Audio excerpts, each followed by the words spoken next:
Many times I have been asked, why, for example, do we say pig for the animal, but pork for the meat?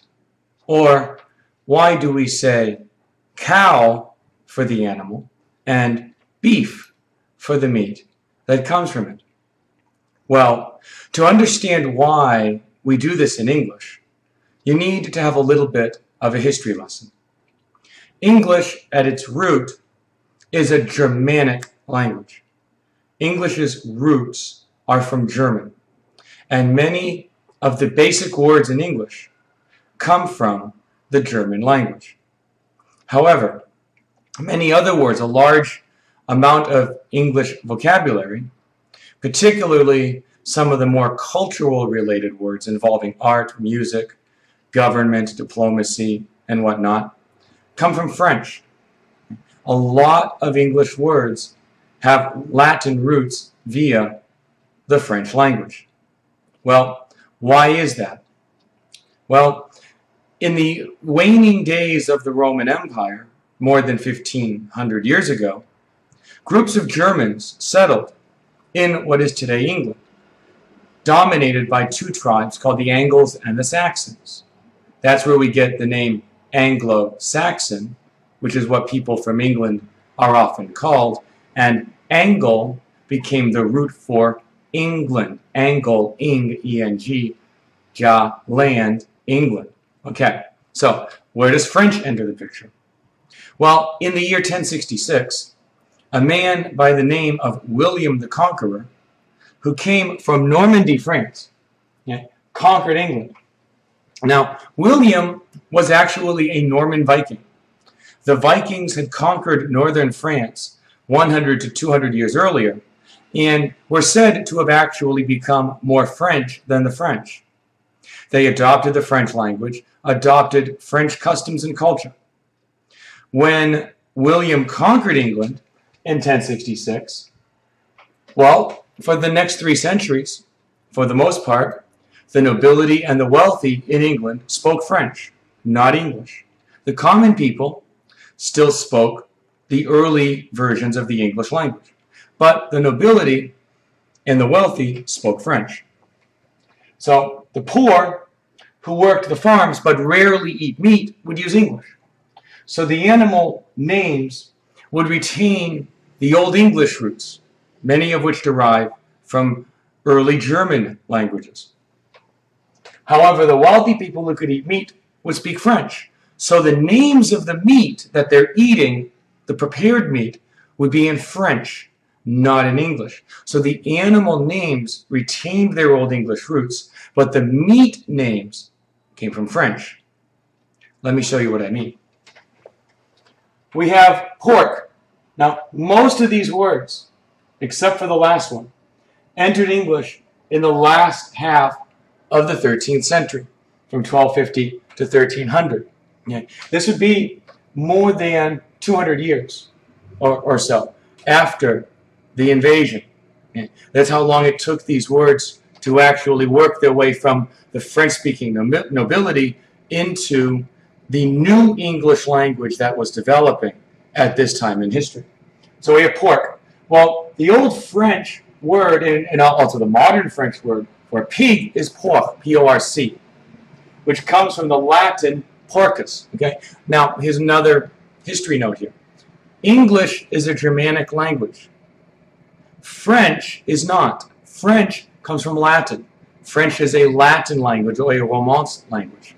So, Latin porcus, French porc, becomes pork, but in English it's pig. Okay? Beef. Beef comes from the Old French boeuf, which comes from the Latin bove, B-O-V. The English is cow. Now, another related word here is bovine. We have canine for dogs, feline for cats. Well, bovine is a word for animals related to cows. Okay, this has a Latin root which comes into English from French. But the meat is beef. Another one, mutton. 羊肉, mutton. Many people like to eat mutton in Taiwan. Well, that comes from the French, Old French, mouton. Now, unlike the other words in French, this one does not come from Latin. Yeah. This one actually comes from another language family, subfamily. It comes from the Celtic language family. The Celtic today is not spoken by very many people. Irish, Ireland. Irish is a Celtic language. But at one time, the Celtic peoples dominated this part of Europe. And in modern France, Breton in the northwestern part of France, an area called Brittany, also has Celtic roots. And there are still people today who speak the Breton language. But the word mutton actually did not come from Latin. It came from the Celtic, the Breton languages. Well, the English word for that is sheep. So 羊肉, yang in English is sheep. The meat is mutton. Another one that's not so commonly known is venison. Now this one has a little bit of a different history. Okay. Venison does not mean deer.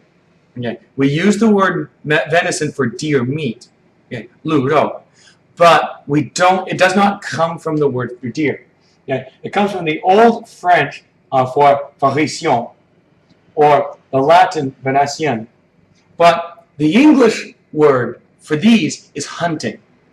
And that, of course, is because you hunt deer. We don't typically raise deer. Deer are hunted. And the meat of the hunted deer that we cook is venison.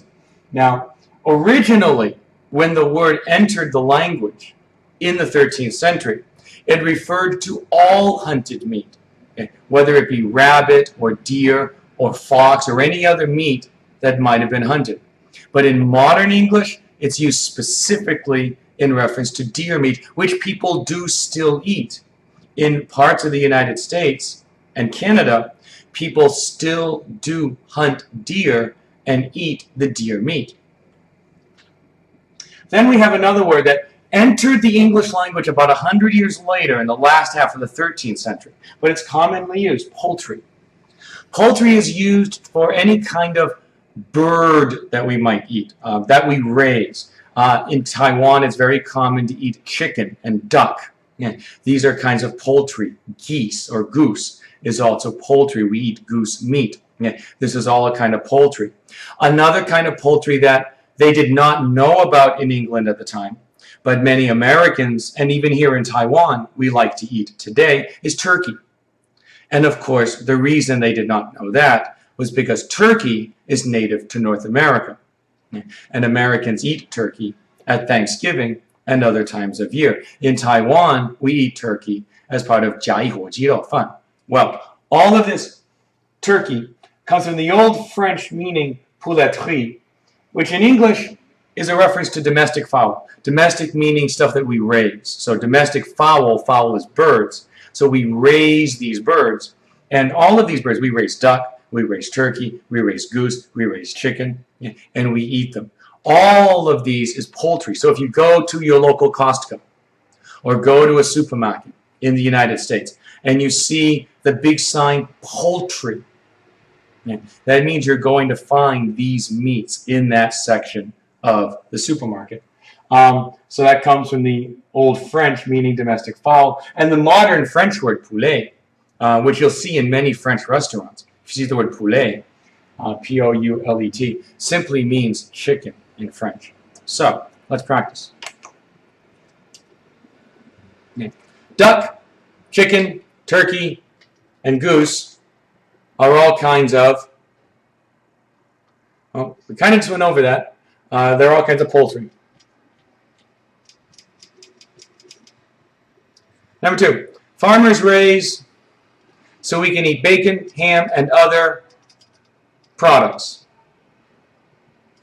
Okay, well, the farmers, the animal, so they raise the pigs, because we know bacon and ham are among the many pork products that are so popular here in Taiwan. In fact, many foreigners, when they learn Chinese, find it very interesting that just the word meat in Chinese, 肉, means pork. Number 3, many people like to eat steak and other forms of, well, you go around Taichung or other cities in Taiwan, And you see a lot of steakhouses with a form of beef. And number 4, fried rice is one of my favorite dishes. Well, I mean, I suppose you could eat different kinds of fried rice, but a word we haven't used yet, and I love this, mutton. 羊肉炒饭 or 羊肉炒面. Ooh, very, very yummy. So, this is practice using some of these terms. So, why do we use different words for the meat and for the animals? Well, that's because they come from different languages. And that's because the wealthy spoke French and the poor farmers who worked the fields and rarely ate meat spoke the English as was developed from German. This is an installment of Word and Idioms Origins. 如果你有问题的话，你可以上 Facebook 台中新英格兰美语，你也可以看 YouTube TCNEEnglish。如果你在台中找英文老师，你可以在 FB 跟我联络。谢谢你收看。